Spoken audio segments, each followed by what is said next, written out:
Live everywhere. Daily Co's Radio on netrootsradio.com presents David Waldman. Kagro in the Morning Show.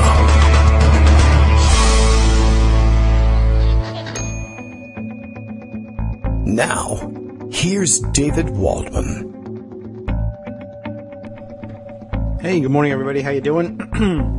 Still alive so far in what will later become, I guess, officially Trump's America. Hooray! Unless, of course, some reason is found to dislodge him from office immediately, and I wouldn't bet a whole lot on it. Americans don't like upheaval. American elites, and we all hate American elites, don't we? You American elites hate upheaval even more. What an interesting exercise this is going to be. That's about all I can say about it. I have no idea how it's going to come out, and it's going to be some very, very complex gaming of everything. My goodness. And I'm going to be feeling my way with this, as I think we all are, for a very long time. Because, man, there's a lot of angles to analyze and a lot of nuance to each of the angles. And this, in the face of one of the least nuanced, I guess, administrations slated to take over the operations of the United States in a few short months that we have ever seen. It's been really interesting the last couple of days as I'm watching people deal with the news in their own ways and dealing with it in my own and trying to determine, well, let's see, do I go about this rationally? Does it make any sense to go about this rationally? And say, to give myself a chance to go through all of the stages we have so scientifically mapped out for ourselves in situations like this, right? Do I say, okay, well, first denial? I mean, is that the first one? I don't remember how the steps actually go. Well, maybe somehow this didn't happen, or, I mean, was denial the end of the night on Tuesday night? Maybe she'll pull out a victory in this one and the Electoral College will save us. It's been so interestingly complex.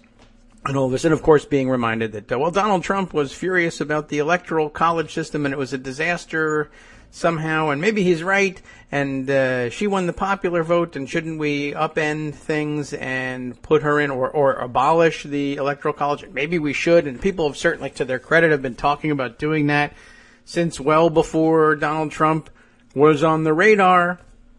So, I don't know. And then, of course, is the mission of the Electoral College outdated entirely, if, after all, as we have all been taught, the idea of it from the beginning has been setting up some sort of elitist bulwark against demagogue populists being elected to the presidency, but yet I guess we've gotten so used to the idea of the Electoral College and the popular vote matching, and yet they haven't in recent years, that we don't worry about or we're willing to accept the result of an Electoral College vote even when it doesn't match with the popular vote. But then we've never had one of these.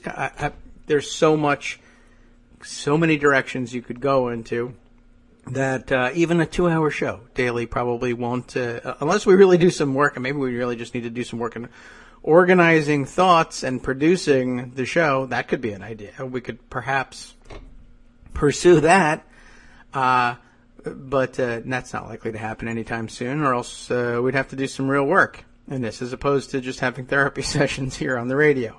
I'm watching just Twitter traffic of our usual circle of friends not really know what to do about this, and I find myself in agreement with and disagreement with everybody over everything.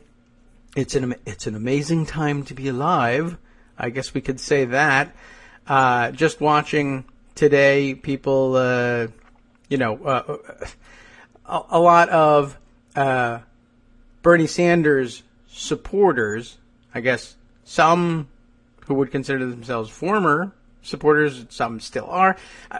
Of course, you're welcome to this for a good long time, maybe forever. I don't know how you get over the insistence that if everybody had just listened to you and nominated Bernie Sanders, you would have won. I mean, there's no way to really prove that you wouldn't have won, although it's certainly my supposition that you wouldn't have, but who knows? Maybe I'm wrong. If you give yourself leeway to be wrong, you got to admit things like that. Although I think somebody made a pretty good point of saying, this campaign, the Trump campaign, and the people who supported it would have had no compunction whatsoever about simply, well, let's just change from running against crooked lesbian whore to crooked commie Jew. I mean, if your campaign's being run by would-be neo-Nazis or actual neo-Nazis or actual paleo-Nazis, that's not going to be a difficult thing for you to do. Would it have worked? I guess so, given what happened, but then maybe not. Maybe people were just ready to be angry at lesbian whores and not ready to be angry at commie Jews. But I think they probably could have pulled off either one of those things. But maybe not. And so, you got to give some leeway to people who say, hey, we could have gone another direction here and it would have been different. I don't know. Maybe you'll get your chance. It won't be Bernie Sanders, very likely, who wins the nomination and runs as the Democratic. Now, if there is even, I don't even know anymore. Now, it's crazy. You 2 days ago, you said this is the end of the Republican Party.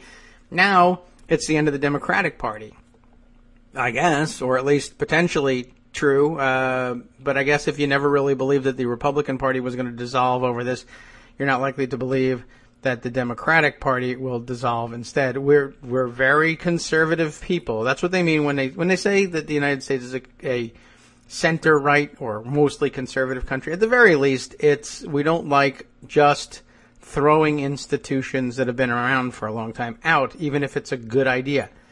Of course, here's an observation. Jimmy Citizen on Twitter here, who I guess you would find tweeting under the handle of "There are no Finks." I have no idea. Anyway, just pointing out that, maybe it's just the end of the Republic instead. And we certainly have thought so for a good long time. That's true. Karen asks, what's a paleo-Nazi? A regular Nazi. Like an actual leftover Nazi who was a Nazi. An old guy Nazi, I guess. I mean, I don't know. What's a neo-Nazi? If there's such a thing as a neo-Nazi, then I guess that's supposed to mean that there's a such thing. I don't know. Maybe there's no such thing as a paleo-Nazi. I made it up, but a Nazi is how you would say it in short. Anyway, it's difficult to tell exactly, obviously, what the shakeout of this is going to be. I was going to say, though, that, for instance, I found being retweeted or rebutted as by way of retweeting it and commenting on it, your same basic fight, as always, between people who insisted that, if the Democratic Party had only gone in the progressive direction, and whether it's embodied by Bernie personally or not, the complaint was, credit where it's due, the Democrats lost, the DNC lost by picking the worst possible candidate. This is the comment of Copito on Twitter, Copito, Copito 61, and answered by a number of people, and just saying, with the reply back, I'm tired of the purity trolls. I'm going to be blocking them, and I can understand the headache, and I understand, look, muting things is going to be necessary for a while to let people sort their thoughts out, perhaps. But I would, at least I wanted to point out, okay, you're angry at the DNC or the Democrats or whatever that even may mean, considering that, you probably thought you were one, at least for a while during this campaign. It's you too. We all have a hand in this. Did we pick the worst possible candidate? I don't think that was the worst possible candidate, but you might certainly think that it was the worst of the two that you eventually got presented, although you were presented more. We just opted not to keep one around and et cetera, et cetera. Lots of nuance. But I had to point out, it seems to have worked out okay for Republicans, having picked literally possibly the worst possible candidate. But hey, guess what? He turned out to be the best possible candidate because they won. Compito's not sure. Do I think so? President, she says, President Pussy Grabber isn't a team player, and he hates the GOP establishment a lot more than Hillary. Establishment is going to be a word that I think we will all find to be curiously flexible in the next couple of weeks for Democrats, for Republicans, for people who think they won, for people who think they lost, for people who think they lost but were proven right in losing. Everybody's going to have a different definition of what's establishment, who's in it, who's out.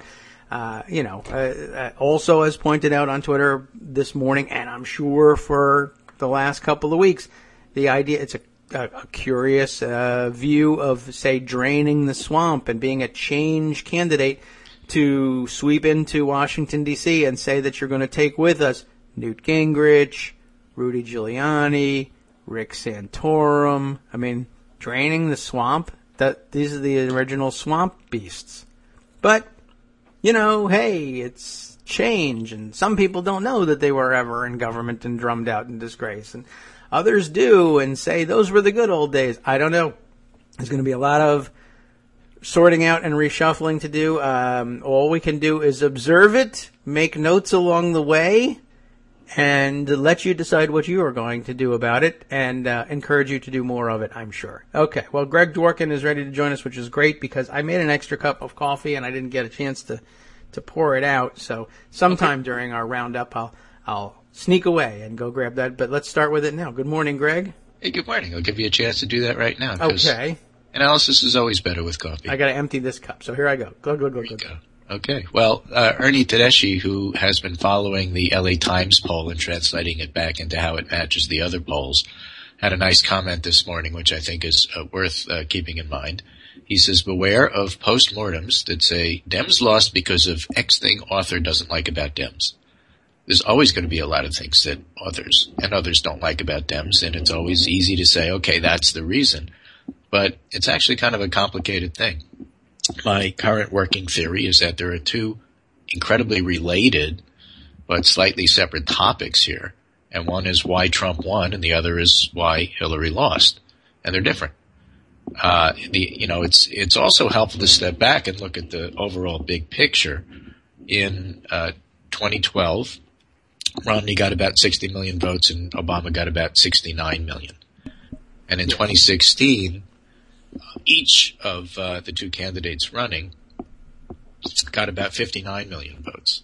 And in fact, Hillary got a little bit more, so she slightly won the popular vote, not that it matters. Hmm. And she lost the Rust Belt and the Upper Midwest by about 60,000 votes total. Yeah, the raw numbers have been really surprising, actually. They have, and they've been also, there's like a 1% difference in 3 or 4 states, or 5 states if you include Florida, that really could have turned this around entirely. And not to say that that's comforting, it's not. We lost, and not to say that that's okay, because there's 9 million missing votes that we should have had that we couldn't inspire.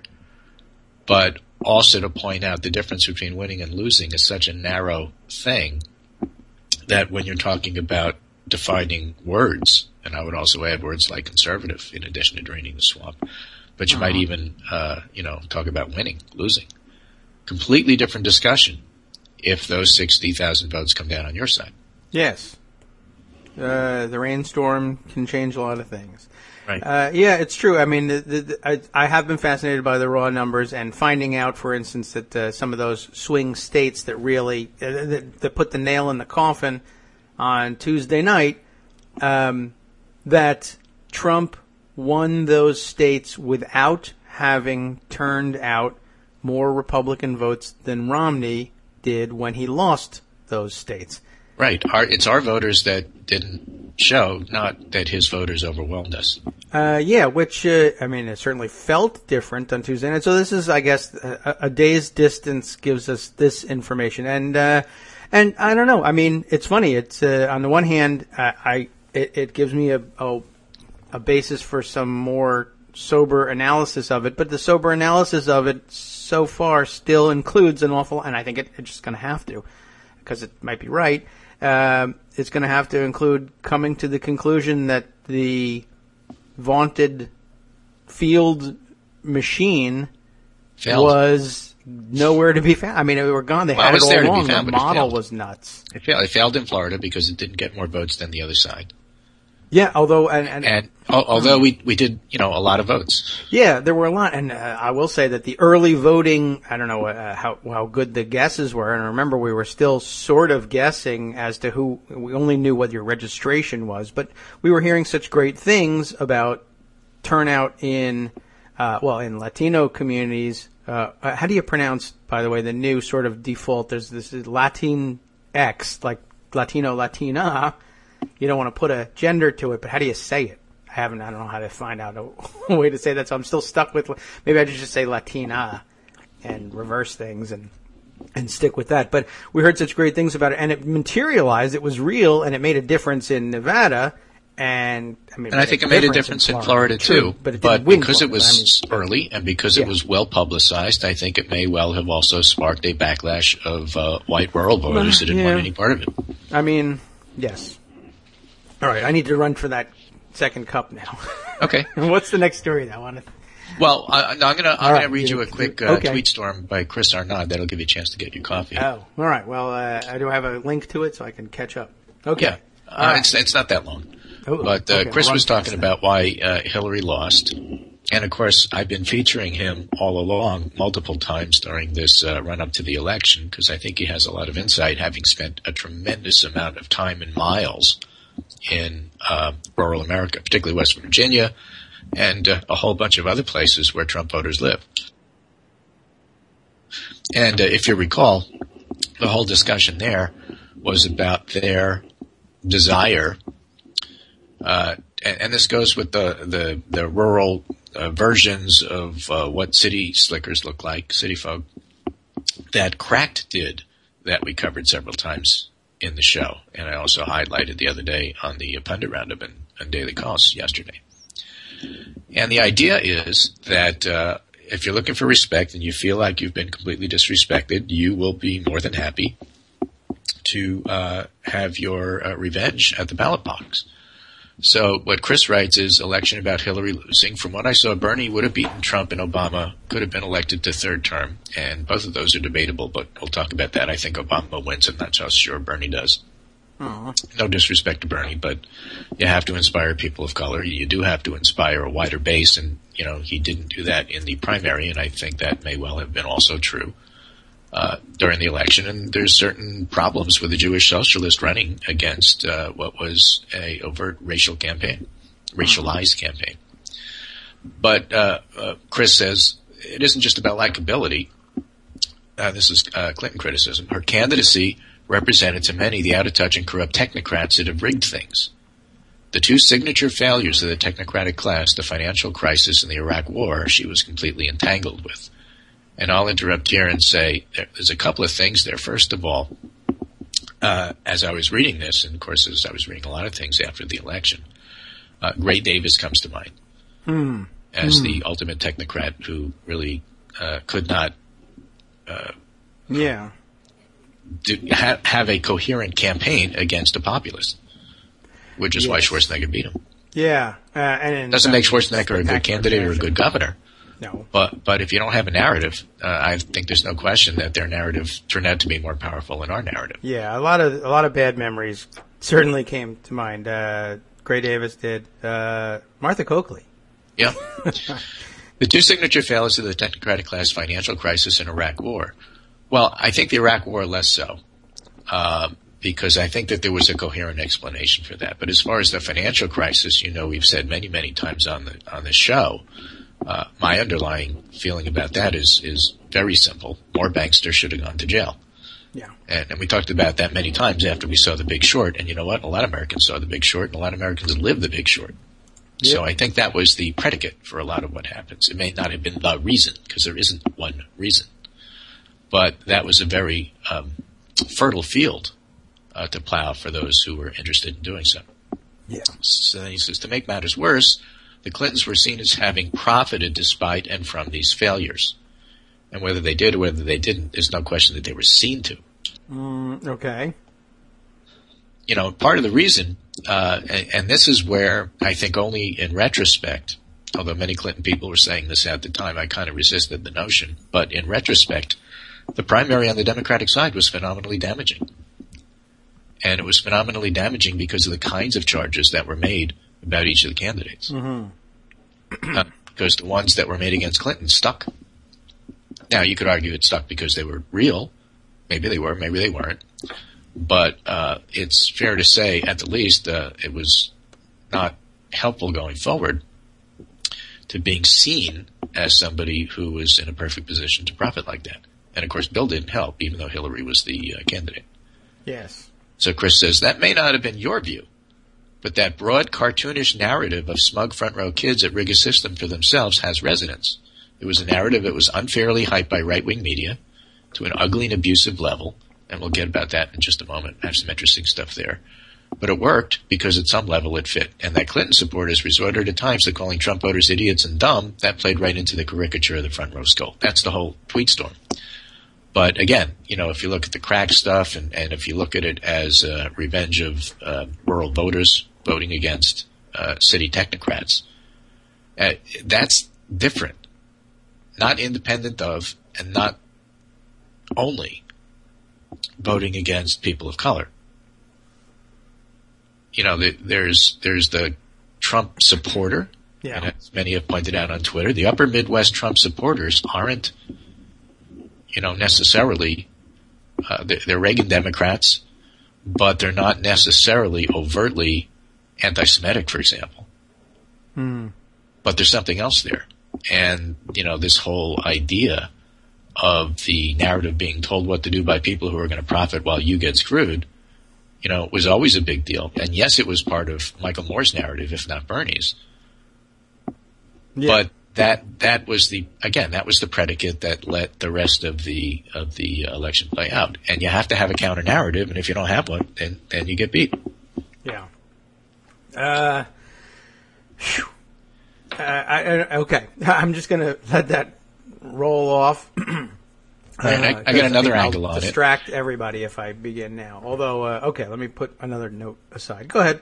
Put another note aside. Okay, this one is from David Dayan. The deplorables got the last laugh. Let's face it, liberals helped stoke the rage that elected Donald Trump. And he says, liberals who barely slept last night, if at all, roused on Wednesday morning wondering what the hell happened in America to create President-elect Donald J. Trump. It would be easy to spit out the words white people and be done with it, and you can believe that half the country is racist if you want, and there's no question there's an undercurrent of anger in Trump's stunning rise, but the anger isn't directed at any individual ethnic group, unless, of course, you happen to be that ethnic group. I will add you like it's speaking to you. It certainly feels like it is, doesn't it? Okay. You know, one of the other things I said on Twitter this morning is that a lot of this stuff is really painful for us to read, but it's worth reading, and it doesn't mean every point made is true.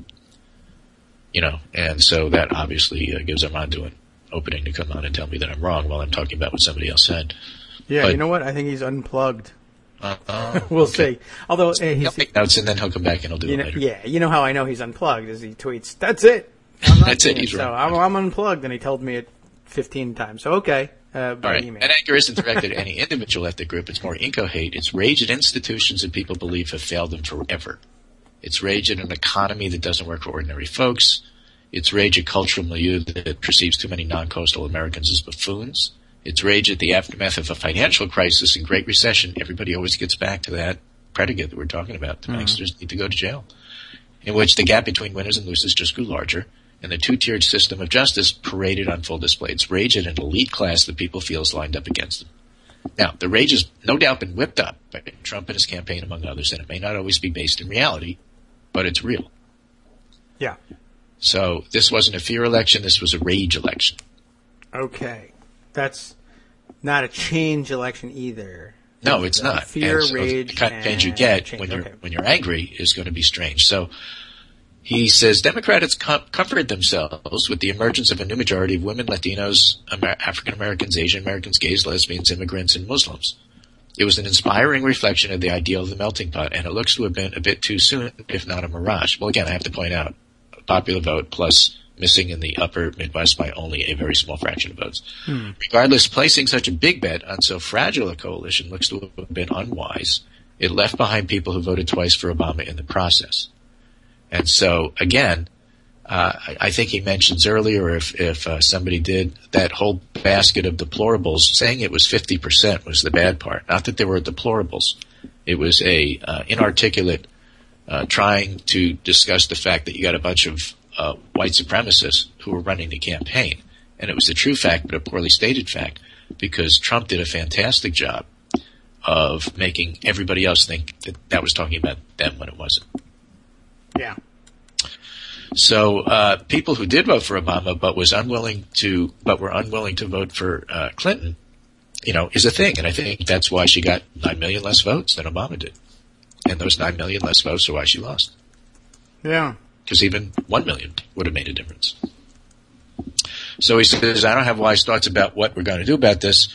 Set aside for a moment the destruction that could result in total Republican control of government. I know that surrender is not an option. I believe in my country and don't believe you walk away from it in time of need. I'm with him there. But the way back has to include engaging the entire country, every voter, and giving them something to latch on to, except the ones who really are deplorable. I would add. I'm not so interested in them. But it's not 50%.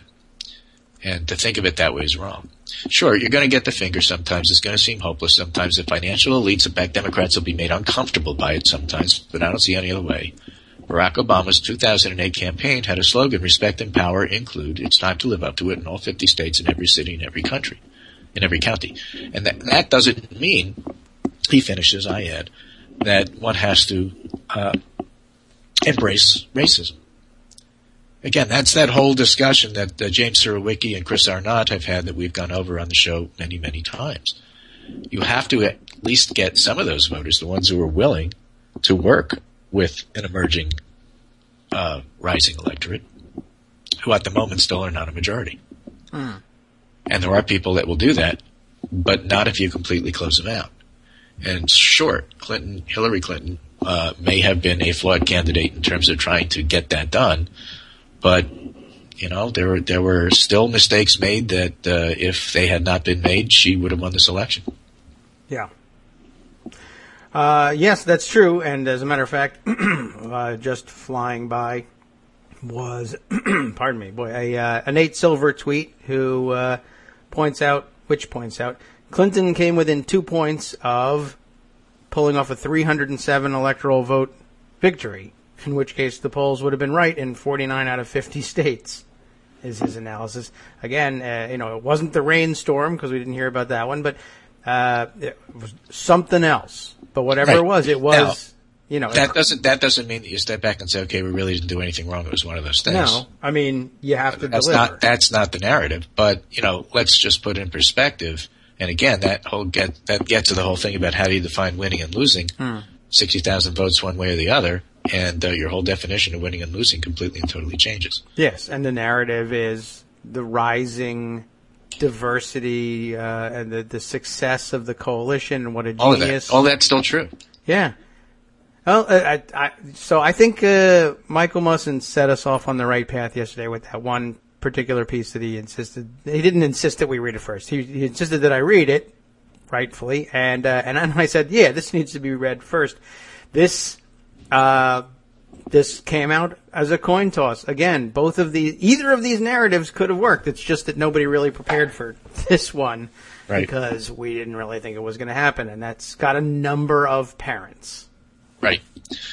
And the interesting thing is, who else thought that? The Trump camp. I mean, as information comes out about them, it's pretty clear that they were convinced they were going to lose.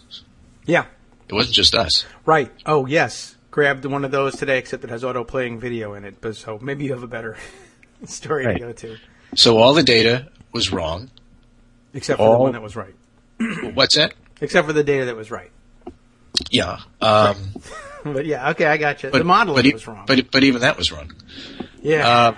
Basically no one, absolutely no one, except for Bill Mitchell, who doesn't use data, and Scott Adams, who doesn't use data. Yes, though. Note got it right.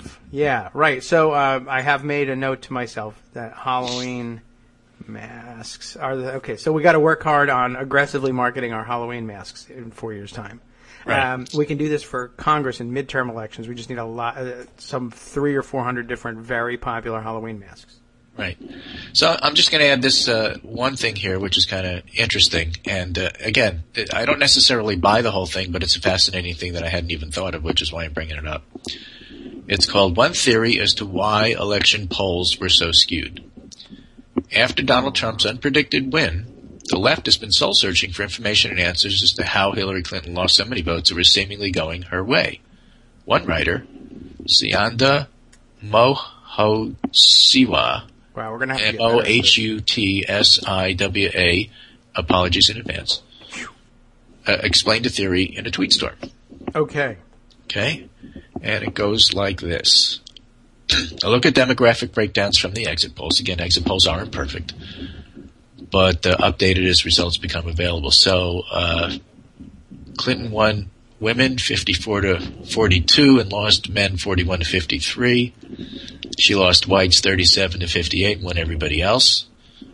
She won 18 to 29-year-olds 55 to 37. Kids are all right. 30 to 44, 50 to 42. It's the 45 to 64s and the 65s and older that she lost, both of them by about 44, 45 to 53.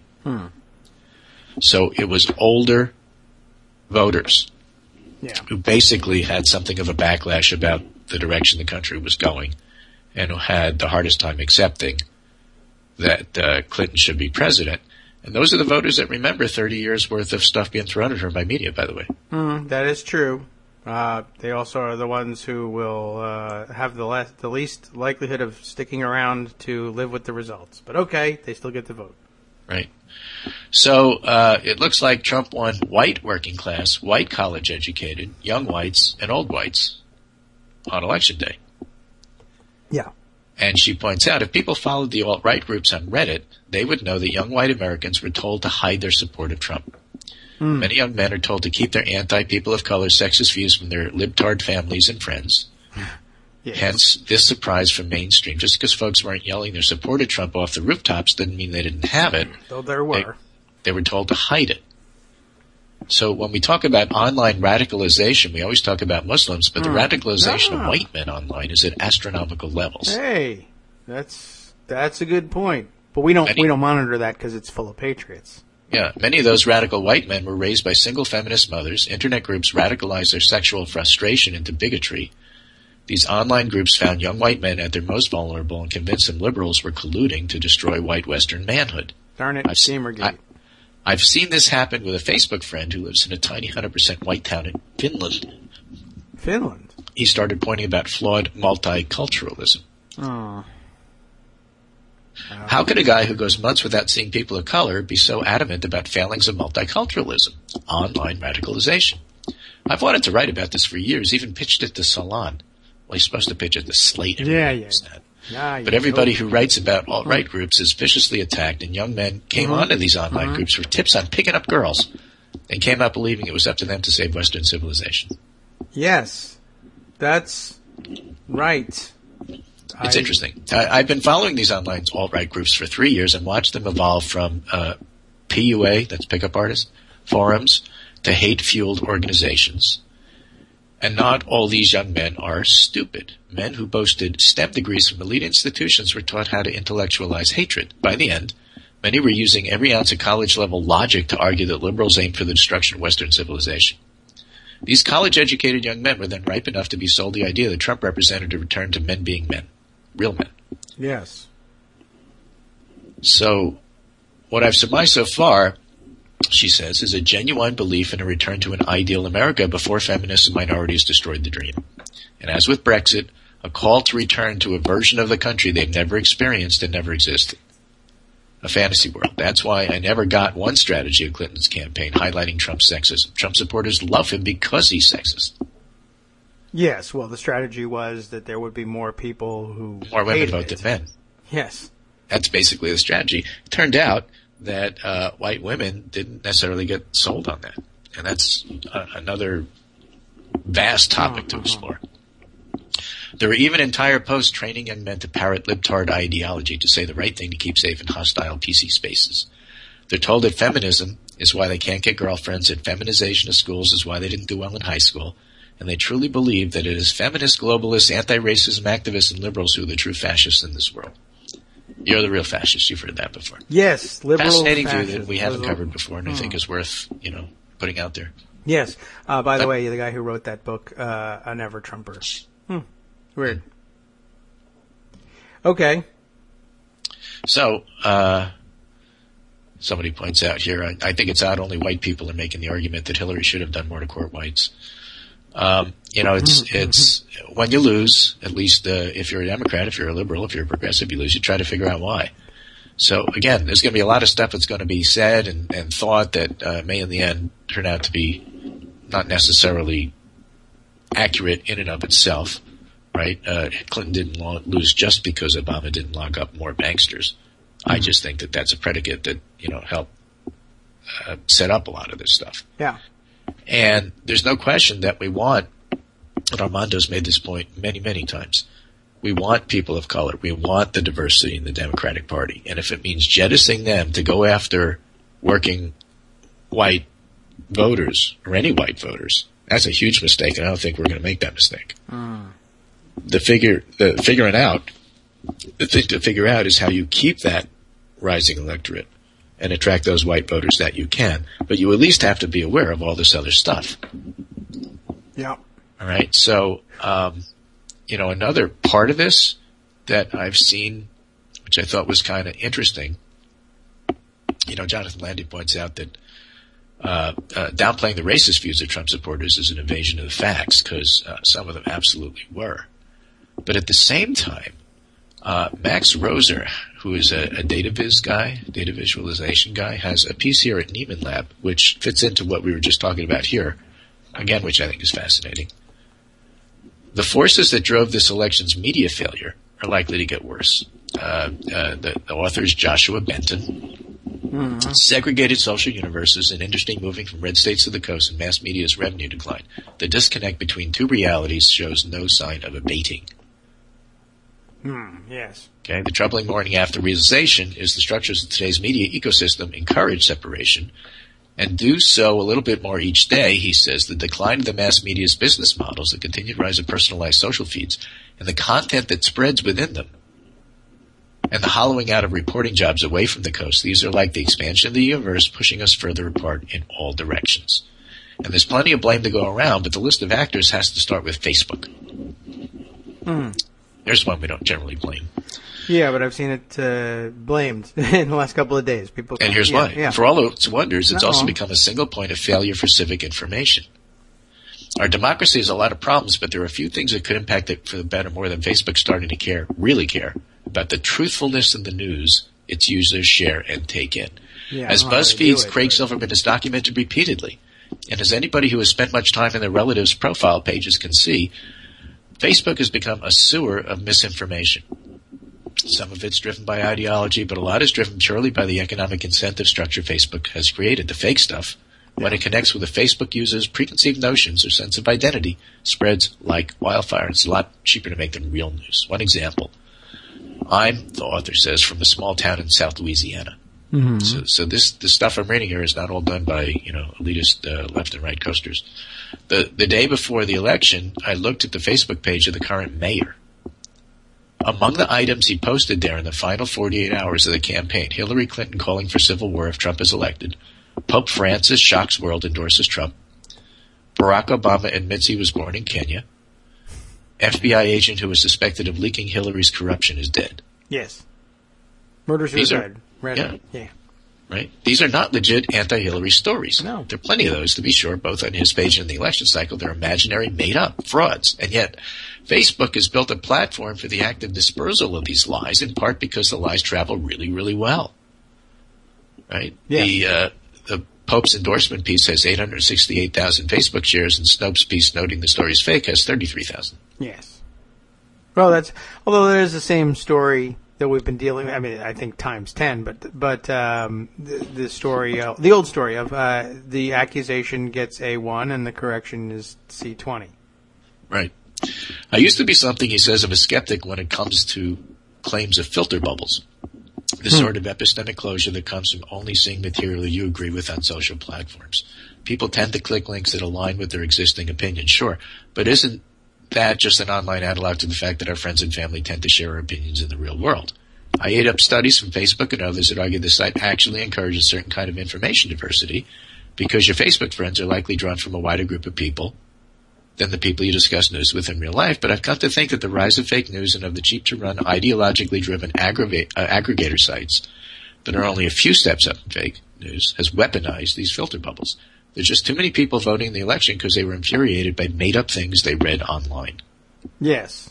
Speaking of filter bubbles, even now, right after the election, my Facebook newsfeed is filled with sad posts from liberal friends from college and media. There are also happy posts from my relatives and friends in the South.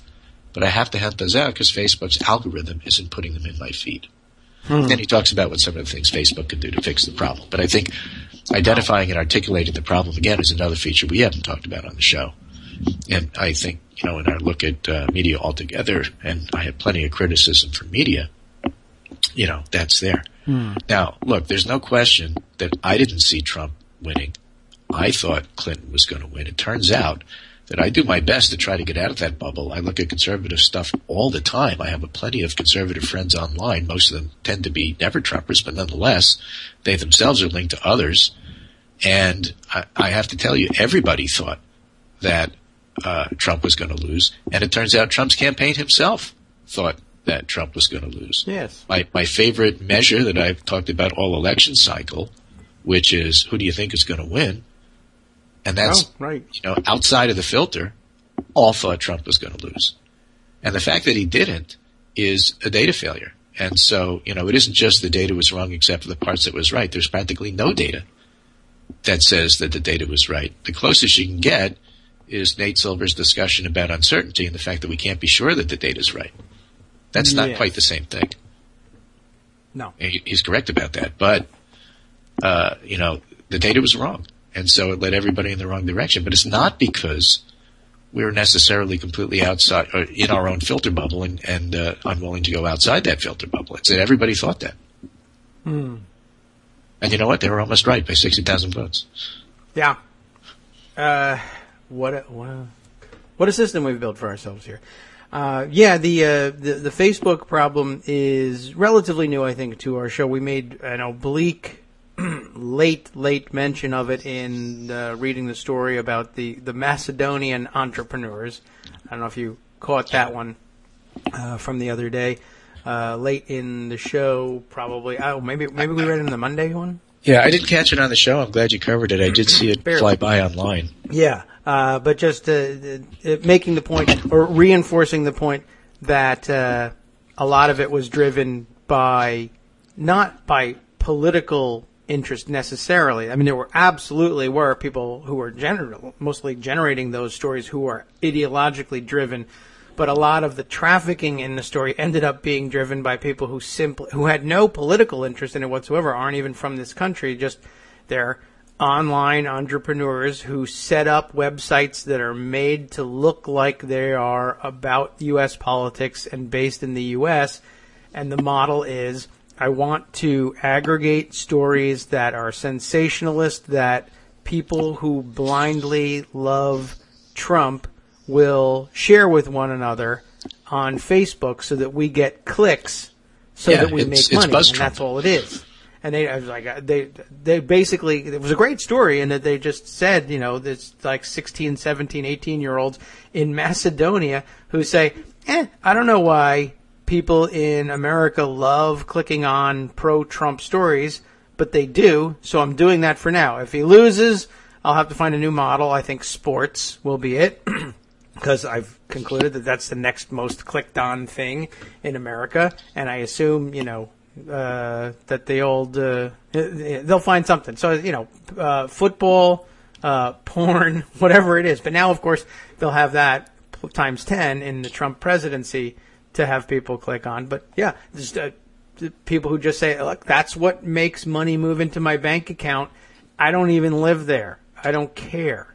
But we voted based on that, and what are you going to do? And I don't know. I guess That's why it's so difficult to say, well, gee whiz, I got to stop thinking of these people as suckers, deplorables, and buffoons, because they keep reinforcing that notion by sharing this information over and over again and then voting based on it. Now, it's not that they have to be exclusively buffoons. I mean, don't forget that the late, great genius Antonin Scalia wrote in Supreme Court opinions the same stuff, the broccoli mandate, Cornhusker kickback references, things that didn't happen, things that he got from Rush Limbaugh that made it into his dissents in actual Supreme Court opinions, real cases that real happened from the real Supreme Court. So, I mean, as deplorable as he was, I don't think you can compare him to, just your average buffoon, but it's out there. It makes an impact. It works. And, here we have there's going to be a growth industry for truth. Certain people with technical skills. Yes. Oh, absolutely. Fact checkers, I think, given this administration. People who study authoritarianism, I think, are going to be having a boon, in terms of people deciding to go into that particular field. I guess so. And that's all part of it. Yes. But it's all part of the big picture. And, it's pretty amazing. So, there you have it. Yeah. So the cure for the white middle American backlash against coastal elitist experts is get a new set of coastal elitist experts. Unfortunately, we're kind of stuck with that. But these are experts in authoritarianism and white backlash. Yes. Okay, so I should trade in my old Harvard experts for new Harvard experts who say that Harvard experts are wrong. All right. This is part of the insanity of trying to figure this out. There's no way out here that's not open to assault from some side. And good assault. What generally happens is if somebody does something that works, then you co-opt it. You would think. But how do you co-opt fake news? If you are a member of the party that says, no, we're reality based, and that's been your whole thing, but look, reality basing doesn't win. Do we want to win with fake, or do we say, well, we were only 60,000 votes away from winning with real? Why don't we try it again? I don't know. I mean, I'm watching this sort of flailing around in anger, and I'm flailing around in anger too. Yeah, it's not you, it's me. The politics is the personal. It's not like it's totally, divorced from what we're feeling. Yes. I'm saying we're all doing it. Pretty much anything I point to, I'm probably doing. And that's, I guess if there's a theme to this show, that's it. But, I'm watching, like, for instance, the last couple of days, how do I reconcile, Democratic operative elites shoved the wrong candidate down our throats. If it had been Bernie, if he had listened to us, we would have won. But Bernie spent the last 6 months saying, this is the candidate we absolutely, if there's anything, if you ever believed in me, the thing you have to do is not allow Trump to win. And then we allowed Trump to win, and some of the Bernie supporters saying, I didn't show, I voted for the other person, I didn't vote at all, and I was right to do it, and I don't know how we reconcile that, and I don't know how I reconcile the fact that Bernie Sanders and Elizabeth Warren and everybody else, I mean, do we applaud them for doing the thing that we have traditionally thought of as the right thing to do after an election and peaceful transfer of power and all that, and say, if they're serious, I'll work with them?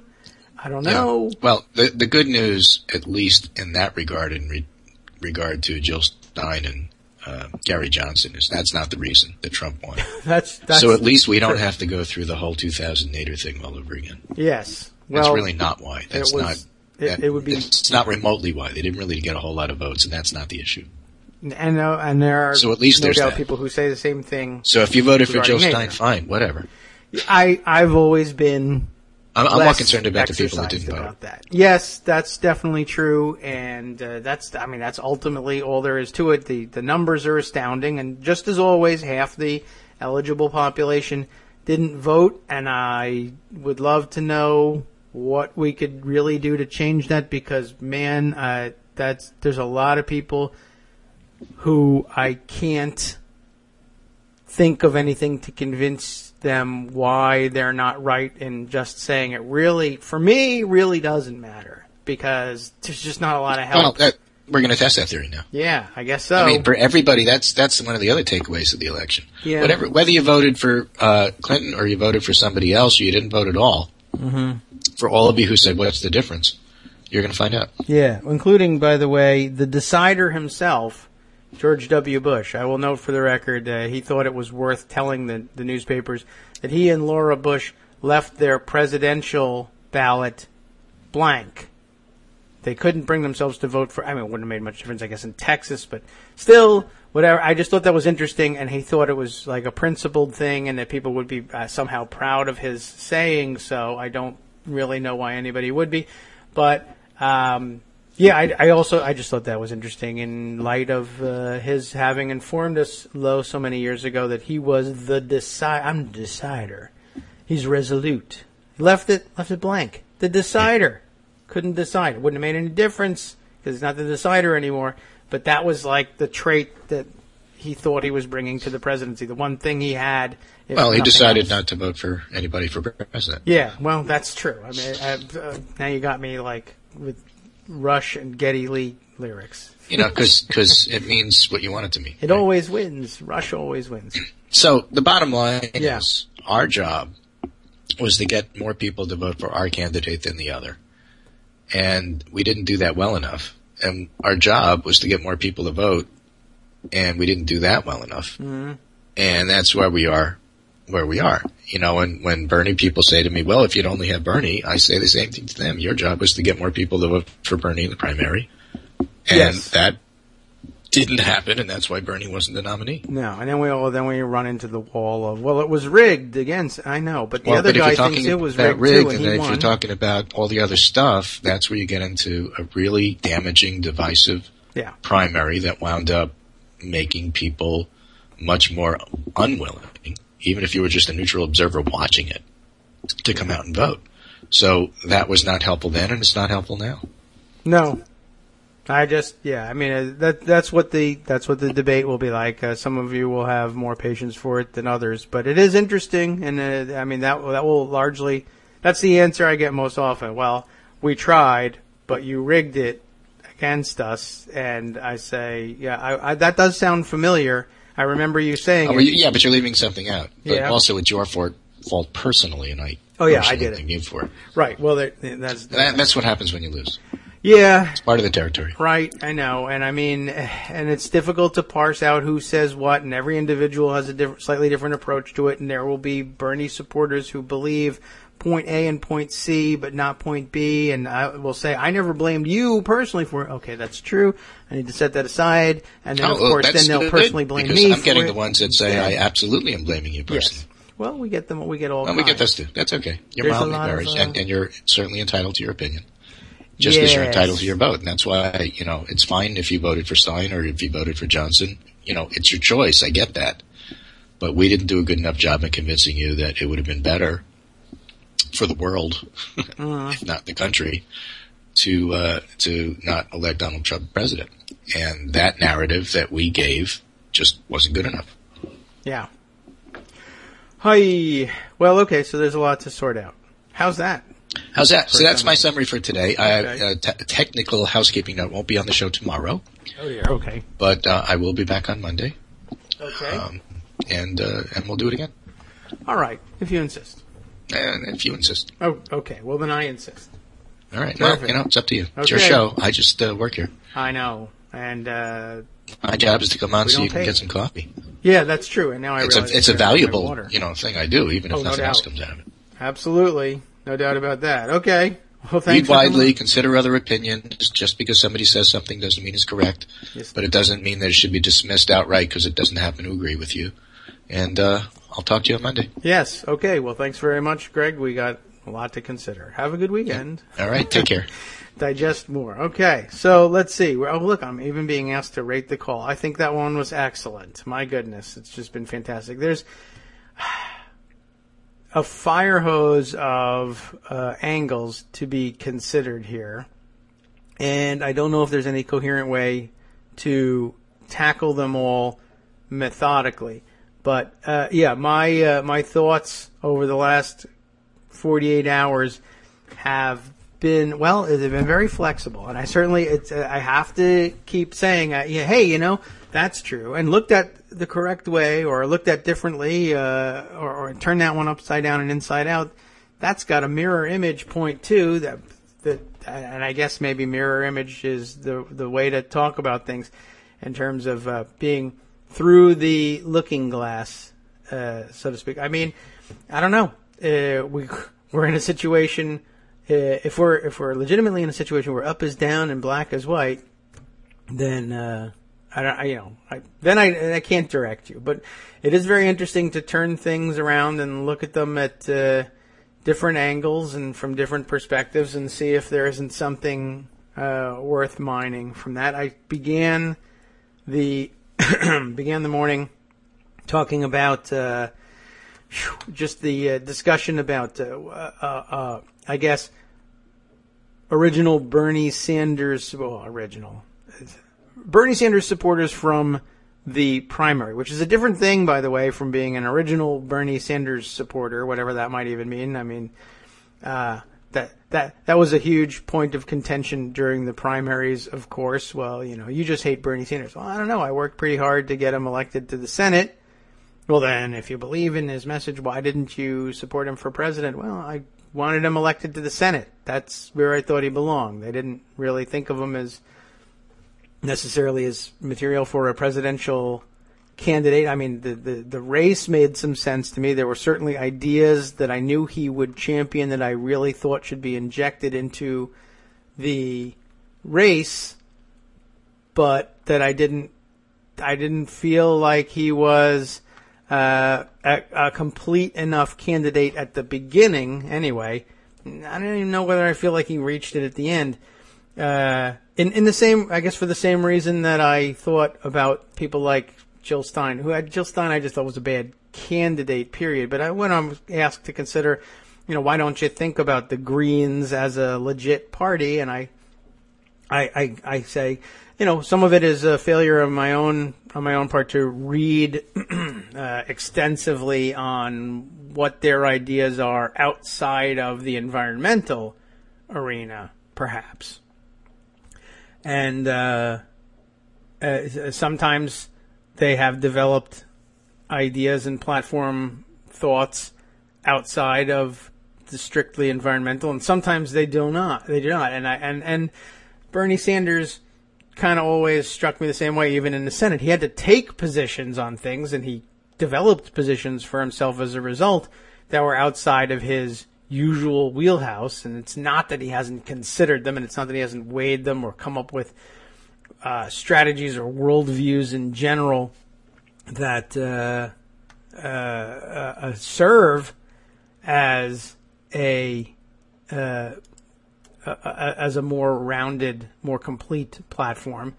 But I just, I never got the sense that he was as well-rounded as Hillary Clinton was, at least in terms of his experience in policy shaping and policy making. That's not to say that she was doing the right thing every time, or even the best possible thing, or even a really good thing, or a positive thing at all in some cases. She wasn't my favorite candidate ever, and I don't know if I just never really been that into the personalities of who runs. I don't remember I don't recall ever thinking this is the one for me about anybody. I mean, I was more or less excited about certain candidates in the past. And yes, I know, Green DuPage, that there is a Green Party platform. Yeah, it's a little, I was going to say, this is a little late now, obviously, but I knew it was available to me before. It was just, I guess, to complete the thought, and to be perfectly honest about it, it was my interest in studying the Green platform is tempered by my estimation of their chances in the election, which we all know can just change. If just everybody would just change their minds and think about, yeah, I know. And that's true as far as it goes. It's a good theory. Hey, if only a majority of eligible Americans voted, then we would have something different there too, but they don't. And so, as much as I enjoy exercising my own franchise, I know that in all likelihood the majority of Americans will not do it, and I can argue with them, and I can meet them where they live, although that doesn't seem to work very often either. Or I don't actually go where they live. That's true too. Or if I did, they wouldn't care. Or if they would care, but they wouldn't care to hear it from me. Or I would be inadequate to the task of relating it to them in ways that they appreciate, or that anybody would appreciate for that matter. I don't know. I'm not sure what. There's any number of barriers to it. So, yeah, I mean, we can all study it. I guess I would also have to, I'll reiterate, there were lots of things, and a lot of it was colored by the circumstances of this particular election that made me less than receptive to Jill Stein as a candidate personally. But then again, I don't remember ever being super excited by any Green candidates, period, and it was largely because I thought, it felt like an incomplete effort, and part of the incompleteness is something that's not necessarily their fault. Although I guess I don't know where else do you lay? I guess you can find places to lay the blame for the lack of widespread, broad-based interest in a Green Party platform, and some of it would be correct in laying it at what about at the feet of the media who are so dismissive of them?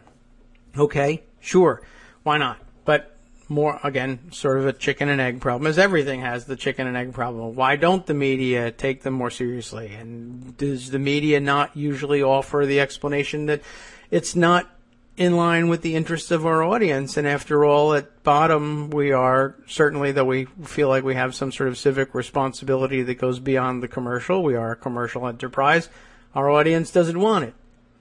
Well, why don't they want it? Because you don't provide it, and they've never had the opportunity to decide whether they want it. Well, is that chicken or is that egg? I don't know. It's both. But, another of the basic realities of the way electoral politics works is that co-option is a normal and necessary part of the procedure, and over the years, much of the core platform that I do believe the Green Party has developed and has always had developed has been co-opted by, to some extent anyway, by the Democratic Party. At the same time, they're also co-opting some other things from some other sources, and it makes for an incoherent mix, which is largely the case, I find, in almost any platform for any party that has any shot of putting together a majority winning coalition from among this jumbled mess that is the 300 million individual Americans, each of whom come to their own conclusions about truth and facts and news and reasons for things based on things that are real, things that are garbage, things that are in between.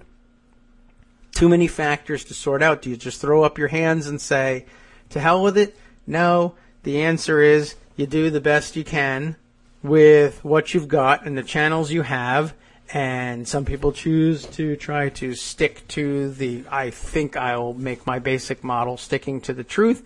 Others say, I'm going to make my basic model sticking to whatever works, and we test those things against one another, and from time to time the truth-ish thing wins, and from time to time the whatever works-ish thing wins. And everything, I don't know what to tell you. Everything's a mixture. Everything's a bastardization. There's nuance to it. There's some of this. There's some of that. Rarely do things rise to the level where it's quite obvious that the vast majority of information that a winning coalition that actually elects a president to office uses was admittedly composed of garbage, invented for no reason other than either ideological advantage or just pure cash. I think it's a pretty unique situation, and maybe it has to do with, and I guess, I was going to say it has to do with the fact that you can get your information from anywhere and move it to anywhere thanks to the internet. I guess the fact that Macedonian teenagers can be responsible for providing so much of the misinformation, or passing along anyway, so much of the misinformation that was used to convince an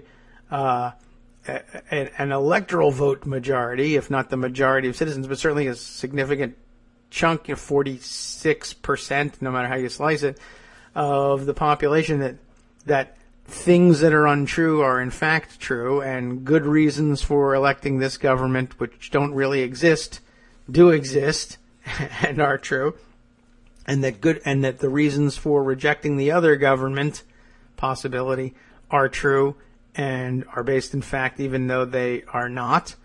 The fact that you can do that from Macedonia, I guess you could also plug that into saying into the anti-globalist view as well, right? It really is a problem that people with no interest whatsoever beyond the personal financial benefits of meddling in a self-determination contest of what is arguably at least, if not the most powerful, perhaps you prefer the formulation of the most dangerous country in the world, is perhaps an issue, perhaps a problem, perhaps part of the complaint about globalization in general.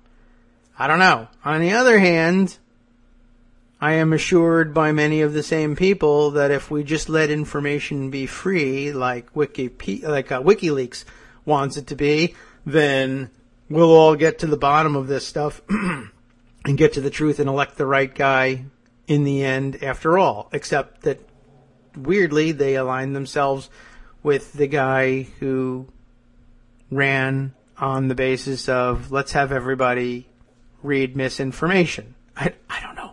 I don't know if I can sort it out for you, except to point out the number of different ways that you can examine any part of this puzzle and let you decide for yourself which one seems to make the most sense to you, but hopefully you'll also keep in mind that it doesn't really require a tremendous amount of manipulation to turn these objects in your hand and see them from a different angle and say, oh, this one makes sense to me too, including the one that says, well, if you just turn the country this way, maybe you'll have more empathy for and understanding of that vast basket of deplorables. Oh, no, I'm not yuck, that feels so gross.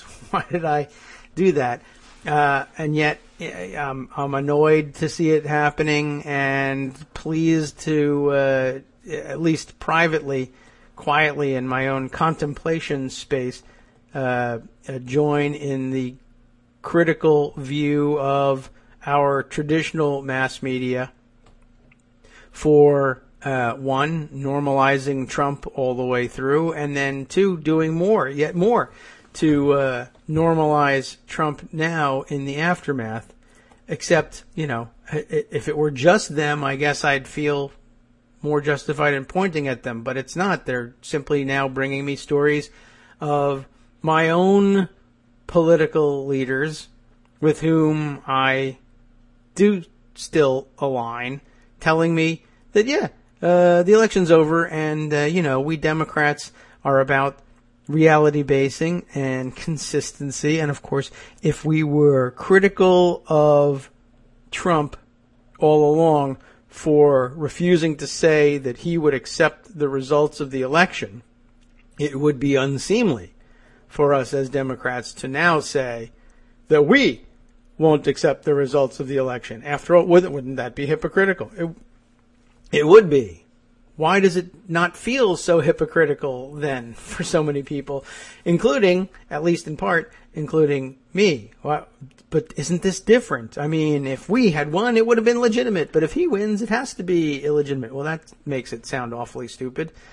So you begin looking for rationalizations, and then you approach these rationalizations, I hope, with some caution, right? It feels weird, like I said yesterday, to approach this by saying, well, what about all those stories that said the Russians were doing all this secret stuff? Well, what about all the time you spent during the closing weeks of the election saying that feels dumb and insupportable and gross and archaic to me to be blaming things on the secret machinations of the Russians?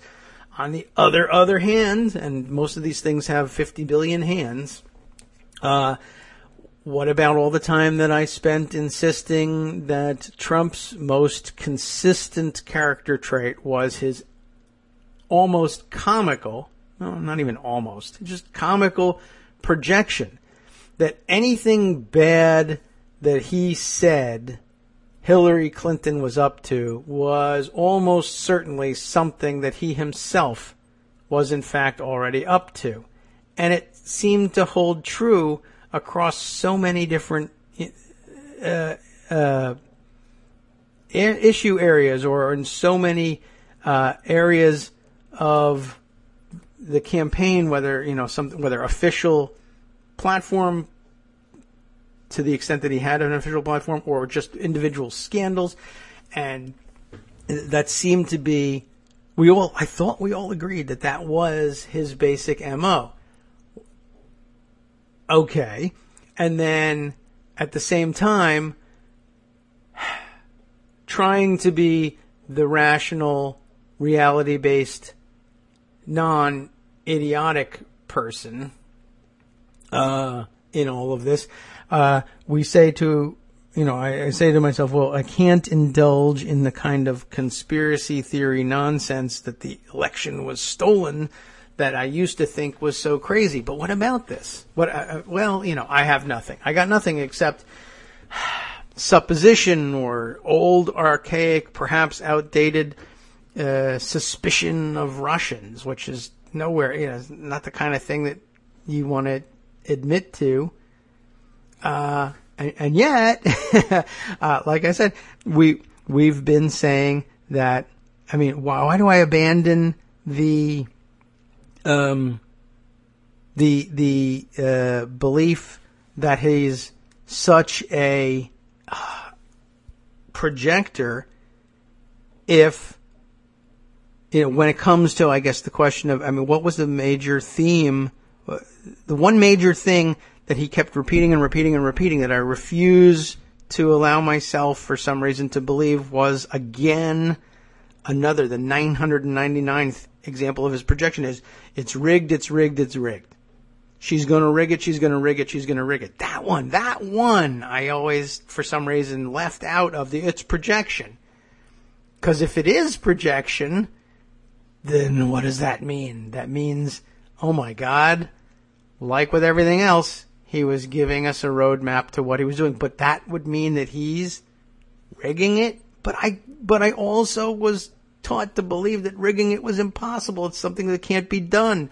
And I don't know enough about how it might be done. But then, of course, if it really was done, what does that mean? Does that mean that the people that I've been saying, they have it wrong, they're crazy all this time, who've been saying, this is totally hackable, I can show you.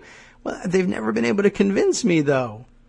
They've showed me all kinds of things, and each one feels like a James O'Keefe video, like it's not quite complete, that the logic isn't quite seamless, that the whole story seems somehow like it has to be edited just so in order to make it work. But then that's not my area of expertise. I can't tell you. But then I know that there are people who I do trust whose areas of expertise do include whatever, the hacking, the technical side of these things. And they say, I don't know what to tell you. If you can't understand the technology, the best I can do for you is to ask you to trust me. And if you do, I got to tell you, this isn't doable. Not on the scale that works like this. Okay. What if the scale is instead of 60,000,060,000. Oh, well, that scares you a little bit because that's the number we're talking about in, say, the upper Midwest. Is that all that there is to it? On the other hand, what? This incompetent boob who hasn't been able to make anything work and who hasn't teamed with anybody who's ever been able to make anything work is going to make this work? Stealing the entire democracy out from underneath the nose of the entirety of America's voting population? Come on. Well, I still have to come to rest there. That's still the most comfortable place, right? I don't know. I'm probably driving you all up a wall with this discussion, but I guess it's part of the ventilation process, and maybe it makes us sane once again. I don't know. Let's see. We've got a couple of comments on it. Bill is saying it doesn't feel legit because our next leader is a failed casino magnate who hosted an NBC TV show. That's all the reason we need. That's as good a starting place as any. And then, of course, I suppose if you don't feel comfortable with just that, then I guess you got to add, well, I'm under personal attack. How else would I deal with this? I've got an incoming administration that says I'm an illegitimate kind of person. I'm illegal or ought to be illegal. I can't do anything but resist that with every fiber of my being. Yes, that's true too. I have to credit that. No doubt about it. I can't tell you not to. Whew, I don't know.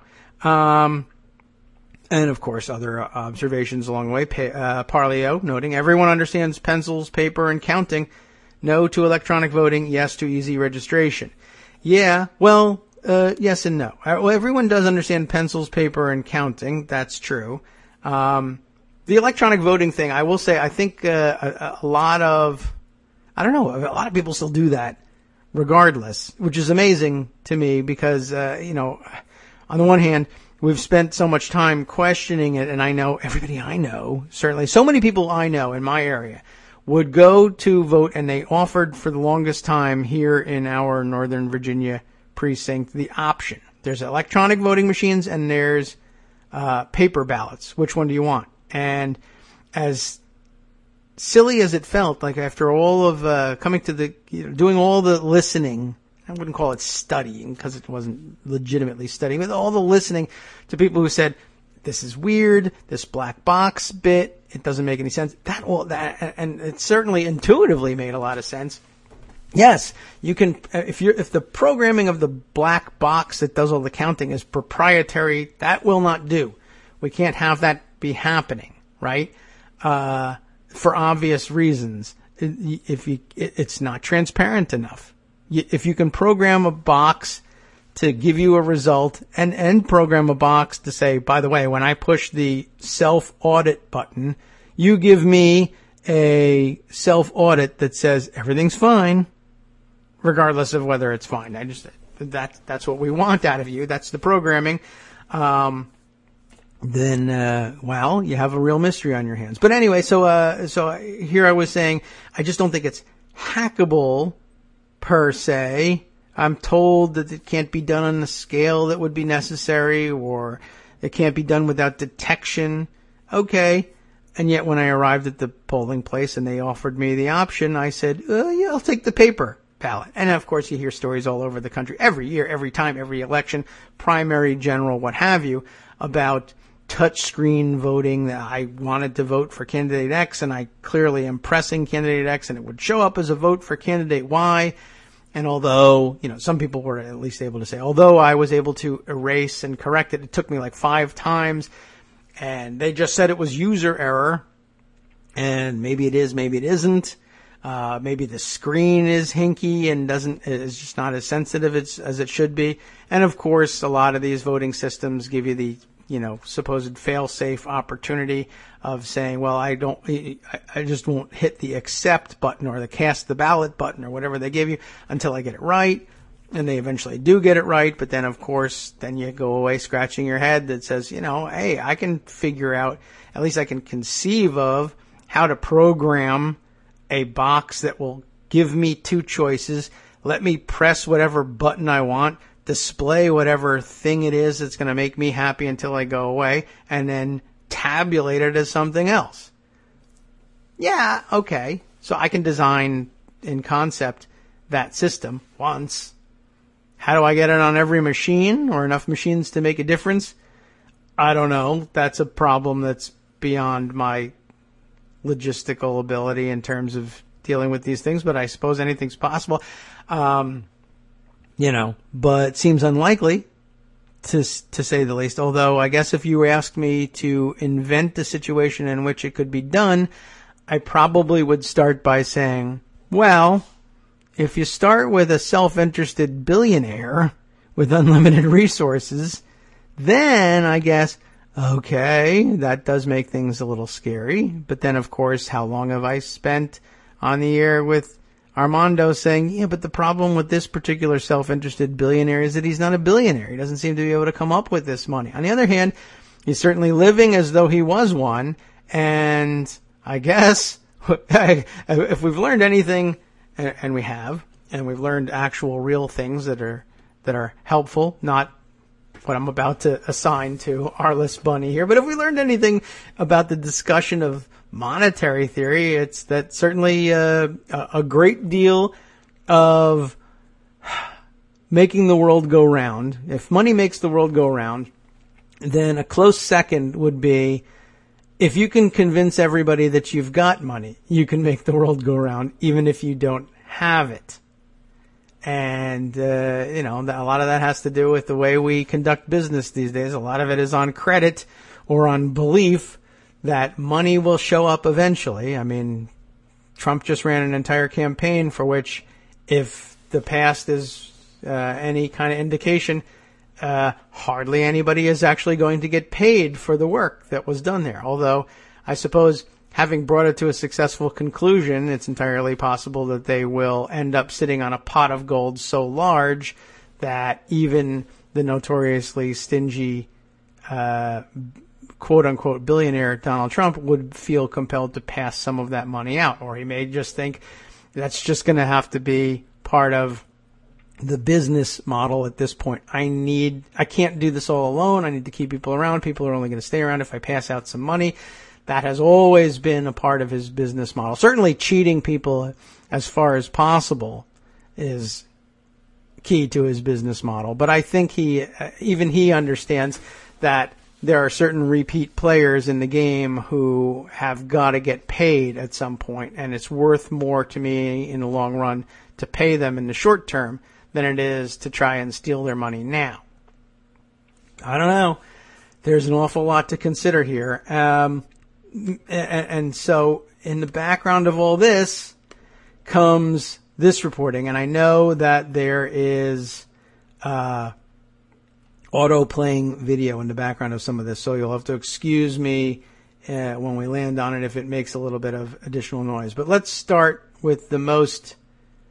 let's start with the least ambitious of the stories and the one that aligns most closely with what we heard from Greg earlier. This from Yahoo News, and this is the one with auto-playing video that I don't catch in time. Hang on just a minute.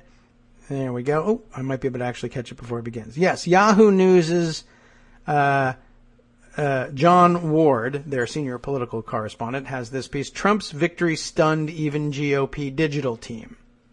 We'll begin with that. That's the least troublesome of the two that I have.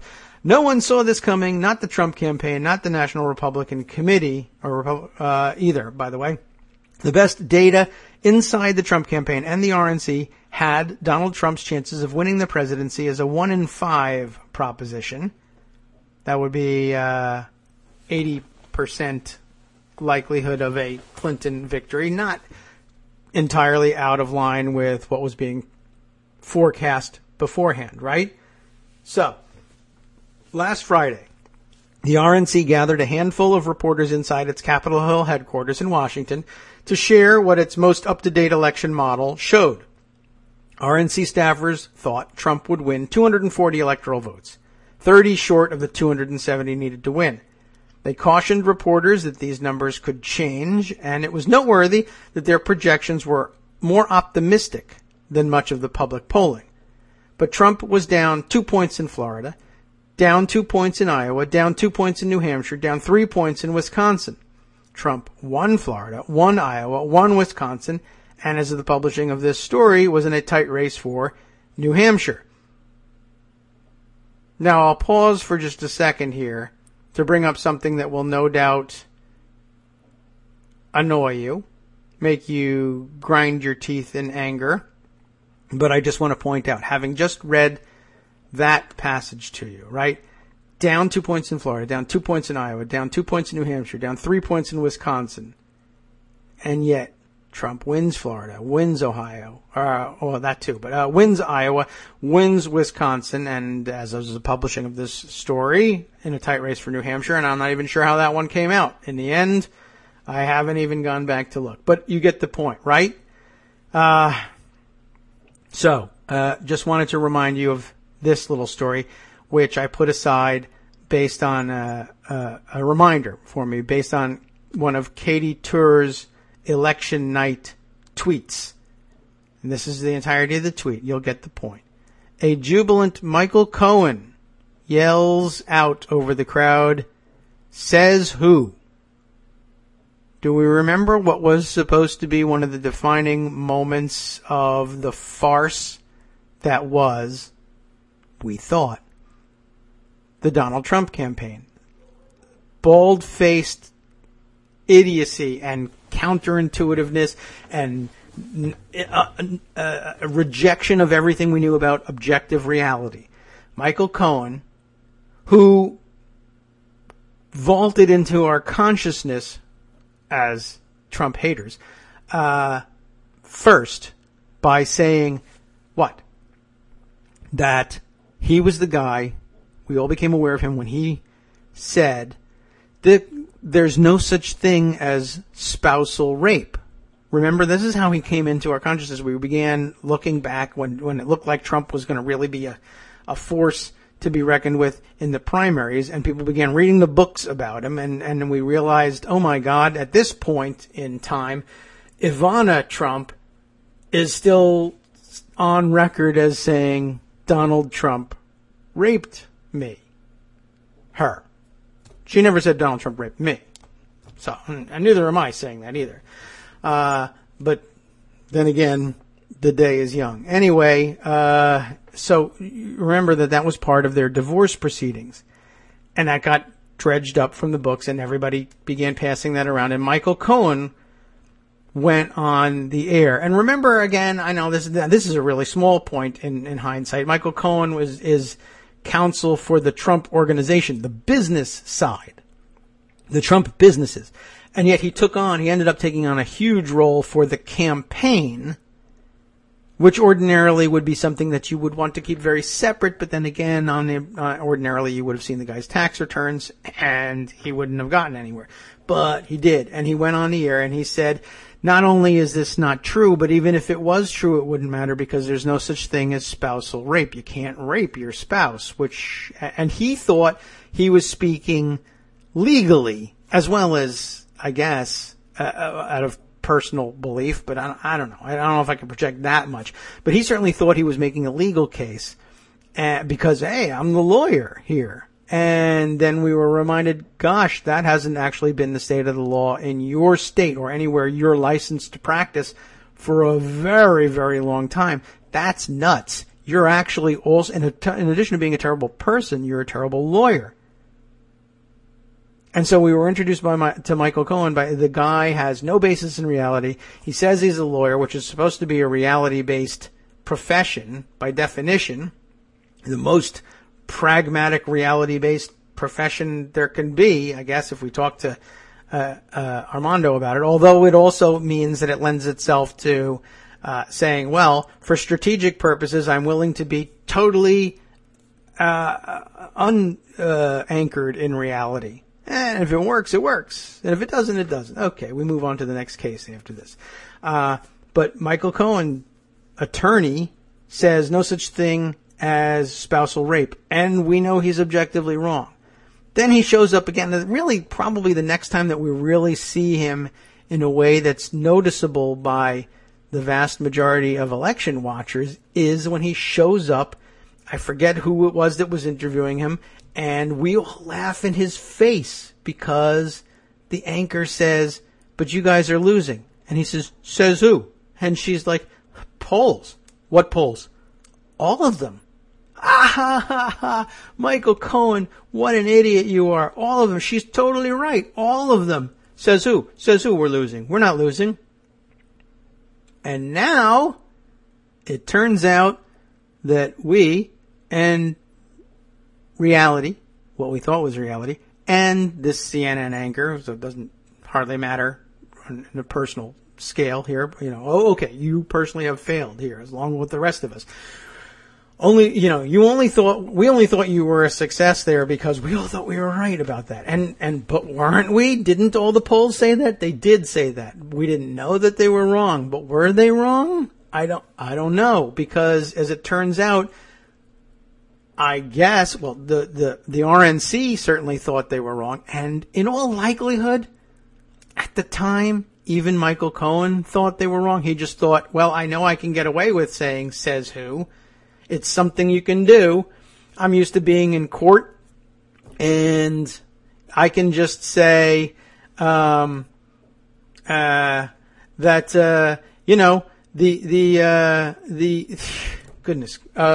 the reality is something different, and then, if I lose the case, I lose the case. Whatever. But the point is I need to escape from this situation. So says who? So he may not have believed it at the time.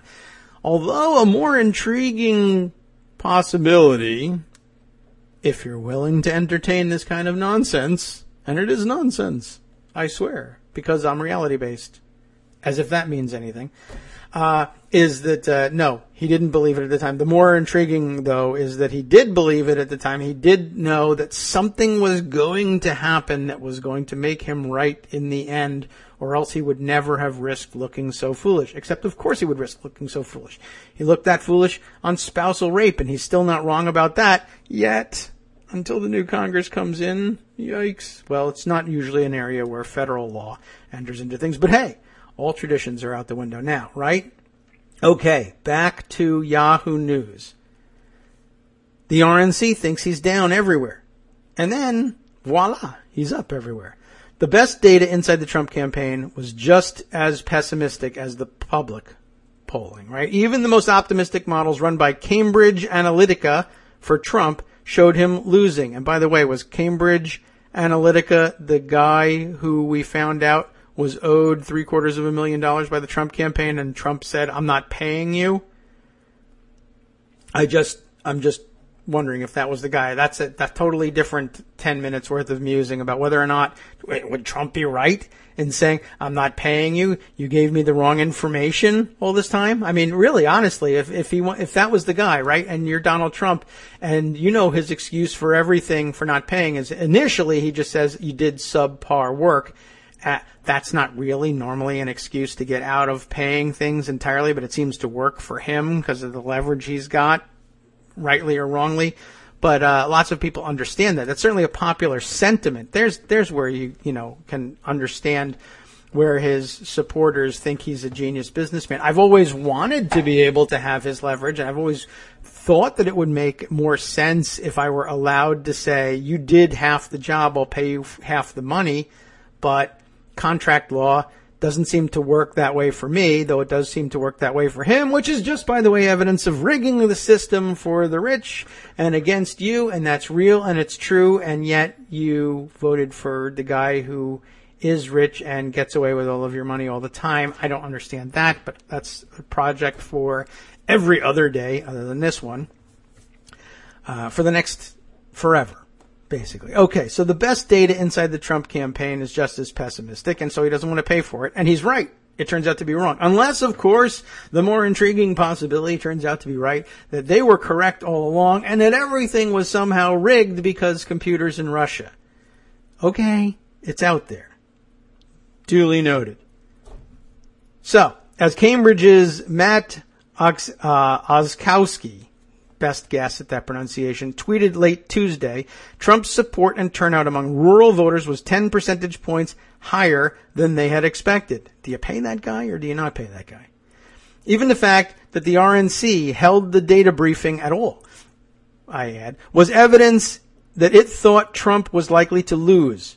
Staffers wanted journalists to be able to report that their information was accurate in order to protect one of their chief assets in what most thought would be a fight for control of the party after Trump's loss. I feel like I need to repeat that and talk about why that's important again for just a second. Why does the RNC hold a briefing for journalists that says all the information out there and all of our information indicates that we are going to lose? That's not normally what you want to brief journalists on.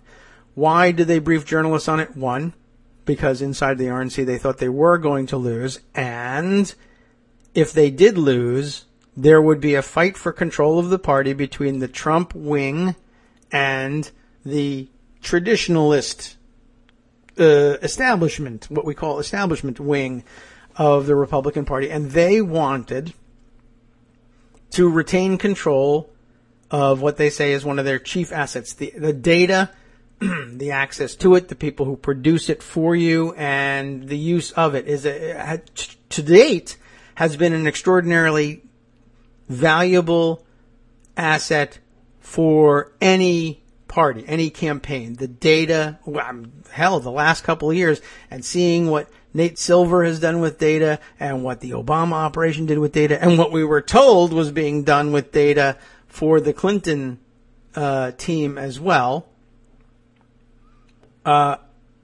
We all came to the conclusion that data was a critical asset, and I guess it still is. Certainly, if it's right, or even if you missed things because modeling, then you want to play with the modeling, but the data has to be worth something too, right? Everybody wants the data. Even Trump, who doesn't seem to be data based at all, will want the data. So, what is the RNC doing? Why are they inviting journalists to a briefing where they say we're going to lose?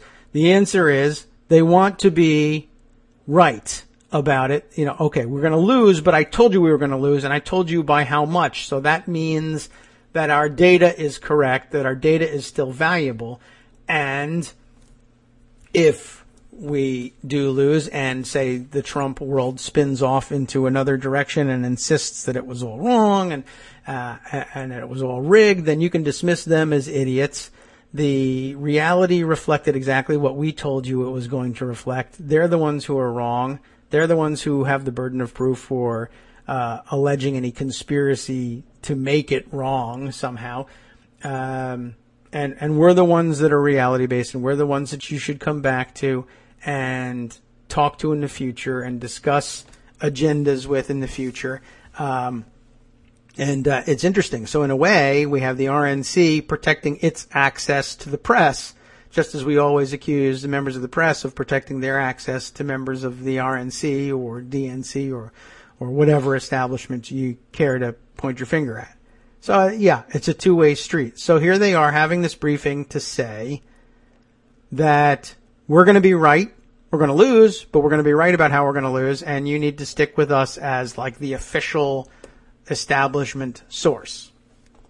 So, it turns out they ended up giving a pretty dumb briefing. Now, we would have agreed that the briefing was right at the time, but it turns out to have been wrong if, of course, it turns out that there weren't any strange anomalies caused by Russia and or computers. Boy, it's still out there, and I note it. And hopefully somebody else comes up with some way of phrasing it that sounds a little bit less crazy. So, back to Yahoo News. Trump's surprise victory was just one of the many things that did not go according to plan for the RNC and its chairman, Reince Priebus, in the 2016 campaign. And yet, he's going with the flow here. Well, gee whiz, surprise. You got us there on that one. We ended up looking kind of dumb. At the very last possible minute, we were still trying to ditch you. But now that you won, well, can I have a job?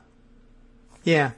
And he'll get it, too, by the way, despite the fact that there's an enemies list, et cetera, et cetera. Filling an administration is an enormous job. And that's why I mentioned at the outset, the definition of what's establishment is going to become very, very flexible, because you're just going to need more people than you can get if you are strict about excluding enemies and establishment members. I mean, look, Newt Gingrich, he gets back in. Is he establishment? On the one hand, no, because he's always kind of been mavericky and he's been out of power for a long time and the establishment pushed him out and he was always a bomb thrower after all, and he came to power by pushing the real establishment, Bob Michael and those who, the moderate Republicans who came before him, out. Yes, but also he was Speaker of the House, third-ranking constitutional officer in the United States of America, and head of the party for a long, long time. That's as inside as it gets. It's the same dichotomy of, well, Trump, he's an outsider. He's a billionaire. Maybe he's not a billionaire, but he lives like a billionaire. He commands the lifestyle of a billionaire. That's very insidery. It's not really likely to fall. You don't get to just declare yourself a billionaire, right? He may not be a billionaire. I don't know. But he lives like the ultimate insider. But is he the ultimate insider? Because wouldn't the ultimate insider be a little bit more genteel and understated than all that? I don't know. He's a different kind of person. But usually, if you've got that kind of money, or the illusion that you've got that kind of money and can buy yourself access to the things that he did, then it's difficult to look at that and say, what an outsider. It just is. Okay. So continuing on, Priebus, the RNC chairman for 6 years now, that's an awful long time, by the way, was powerless to stop Donald Trump, who was not the first choice of a majority of Republican primary voters, from becoming the party's presidential nominee. Then, when Priebus did put his finger on the scales, it was to push Trump over the hump, helping secure the nomination for a candidate who took the recommendations Priebus and the RNC made in 2013 for a more positive, inclusive, and conservative party, and threw them out the window. But even if the leaders of the RNC, like most in the GOP establishment, whatever that means, thought that a Trump nomination would be a debacle in most ways, they also thought they saw a silver lining. I'm going to pause again here to go back to something that I was discussing up at the top of the show, just to kind of reconnect it. I think I left it hanging. I mentioned to you that, I was reading the comments via Twitter of Bernie Sanders supporters, and I don't know whether these particular folks ever came around and decided, okay, I'll vote for Hillary Clinton, happily, unhappily, holding my nose, whatever. I don't know, or I'm not going to do it. I don't know what they did with their general election votes, but we can understand kind of some of where they're coming from by the incomplete identification that we'll assign to them, Bernie Sanders supporter, somewhere along the line. And they say, the Democrats are at fault for choosing the absolute wrong candidate. And I had said, well, it seems to have worked fine for Republicans who chose the absolute wrong candidate. Good reversal and score there, right? And then it's handed right back to me properly by another person who I believe also was a early Bernie Sanders supporter, and I don't know what they did in the general election either, and said, yeah, but the Democrats really wanted him to be the Republican candidate too. And there I'm caught. You know what? They did. So if you believe that the Democrats are at fault because they nominated the wrong person for the Democrats, okay. I mean, I don't really know that Bernie Sanders was the right one. He might have done better, but lost. He might have done worse, but lost. He might have done the same, but lost. It might not have mattered because computers in Russia, which we still haven't addressed and likely never will. But I don't know. I'm not sure how that would have come out. But yeah, Democrats, the officialdom, the party apparatus, such as it is, and it too is very diverse and has to include people who are still, involved in the hierarchy of things, people who were Bernie Sanders supporters and who simply said, I play the Washington game. Okay, I lost. It's time for me to come around and support Hillary Clinton because Donald Trump is a maniac and too dangerous. Which, by the way, is another full day's worth of discussion. How do you say something like that and then say, but I'll work with him? I don't know. But anyway, yeah, you're right. We picked the wrong, whatever that means, party, the wrong candidate. gets picked. But again, was she the wrong candidate if she was 60,000 votes here and there away? I don't know. Probably not that good. It's not that strong of a claim. But if you adopt that position, then yeah, I guess you could also say on top of it, suppose I push back on it, right? Well, you know what? Their choice, the Democrats' officialdom's choice for who to run, or, you know, if you could force a candidate on the RNC from among the current candidates, which would it be?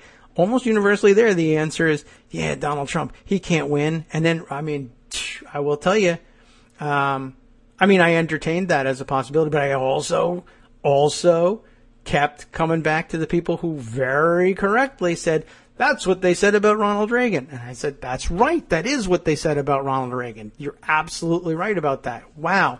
How will I reconcile this? Still, he seems different somehow in a way. And he was different in a way from Ronald Reagan. But, you know, what can I tell you? That thought occurred to me, and that thought occurred to millions of other people, and we said it, and we believed it, and we knew it was true, and still said, but still. But also, it wasn't really in our hands. I mean, I didn't pull any levers to make him the nominee. I said, well, I'm making the best I can of a hopeless situation. They are going to nominate this guy, and this is going to be a horrible election. And maybe we'll win overwhelmingly because he's such a piece of crap. Or maybe America just loves pieces of crap. I got a lot of reasons to think that that's possibly true, including history. But what am I going to do? They're going to nominate him. What am I going to? All I can do here is stand here and say that guy's a nut, and we're watching him be a nut, and, you know, whatever. So, okay. There we have it. That was on record too. So I just wanted to kind of get back to that and say, yeah, acknowledged. Democrats had a flawed view of to what degree Trump would be a disaster for Republicans. And yet, there's still every possibility that he will eventually prove ultimately a disaster for Republicans. But what's the difference? Because they've been living with disasters for a long time. And we can't seem to get rid of them. And they always end up making Dems look in disarray regardless because, I don't know, because the press unfairly loves to say Dems in disarray. I don't know. Wherever you want to lay the blame. There's a lot of possibilities. Okay, so where did we leave off with this one? Even if the leaders of the RNC, like most in the GOP establishment, thought that a Trump nomination would be a debacle in most ways, they also thought they saw a silver lining. Trump's lack of a campaign infrastructure, and we heard all about it, and I got more stories about it. They seem a little dated, but they're still true, I think, if anything's true. The lack of infrastructure allowed the RNC to run more of the presidential campaign than is normal. That was supposed to be the silver lining. The RNC's resulting gains in data and technology would have helped it in a fight for the soul of the party, even if Trump would have been able to use a massive RNC-built data file to help him wage war against the party from the outside. Remember when everybody thought that was the strategy? Or that Trump TV was the strategy. And that may still be the strategy. When the Republican primary narrowed to Trump and Senator Ted Cruz, most Republicans did not think either could win the general election against Hillary Clinton. The RNC concluded at some point that there was a way to make lemonade with Trump as the nominee. After going through this incredibly challenging cycle, we wanted to ensure that the RNC would come out of this being able to say, here are the reasons that the party is stronger. RNC Chief of Staff Katie Walsh told me, there's a whole list of challenges we face moving forward, but what are the things that we're stronger for? One of them was a very robust email file that we would continue to build to raise money for the party and engage with voters. After Trump's campaign tried to build and run an email fundraising effort, its spam levels were so high that it had to hand the job off to the RNC. He's an incompetent, see? The RNC had also overseen Trump's digital advertising efforts out of San Antonio, where the Trump campaign digital director, Brad Parscale, I don't know, does he say Parscale? I don't know. That's how it's pronounced. P-A-R, scale, lives and works. The RNC paid for new office space for the operation, another looting job excellently done by the Trump organization, and the RNC's director of advertising, Gary Kobe, and head of email fundraising, Parks Bennett, those all guys sound pretty ethnic, right, moved out to Texas to oversee the operation a few days after Cruz and Ohio Governor John Kasich dropped out of the race in early May. The RNC and Parscale's operation worked with Cambridge Analytica's Oskowski, who arrived in San Antonio in mid-June, to help build a SQL, Structured Query Language Database, that collected the data being gathered by the RNC's digital advertising and email fundraising, as well as 14 to 18 custom models of the electorate built by Cambridge. Parscale named this Project Alamo because militarism. The Trump campaign also relied for their get-out-the-vote efforts on the RNC's analytical models of each battleground state built on top of the RNC's voter file. Cambridge's models were used for digital persuasion efforts, though not for email or phones, Parscale told Yahoo News. This was because, while the RNC had spent years trying to identify as many generic Republican voters across the country as possible, Trump was attracting a different kind of person. Sporadic or unreliable voters disillusioned with politics in general and with both political parties. That was the kind of voter that Cambridge had focused on identifying in the electorate and was the focus of the voter universe models it built. So I guess they better get paid, but what if he just says, screw you? I don't know. That's their problem. The RNC's data analytics operation, along with the data from Cambridge, gave the Trump campaign a more sophisticated sense of which voters it should be targeting. Trump, on his own, was not able to do much to make use of this information. He invested very little in hiring state-based staff to build out a ground game. The RNC, however, did have a more robust ground organizing effort than it did in 2012. 4 years ago, it put 876 staff in a dozen battleground states. By the end of this cycle, there were 3,068 RNC paid field staff working to organize volunteers and almost another 3,000 organizers in training under the RNC's Republican Leadership Institute. Trump did transfer $50 million to the RNC through their joint fundraising agreement, which helped pay for the field staff. That was almost $100 million less, though, than $140 million Romney transferred to the RNC in 2012.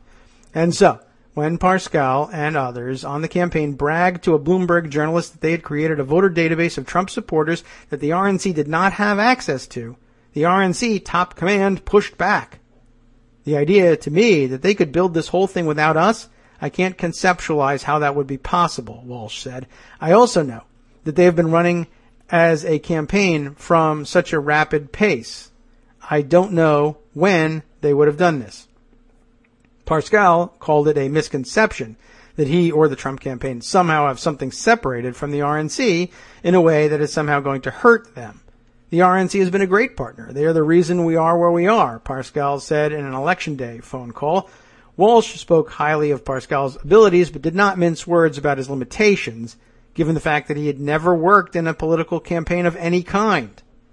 I would go on the record effusively praising Brad and saying that there's been great to work with. I also would go on record saying Brad has never worked in politics before and would even admit that he knew almost nothing about politics before this.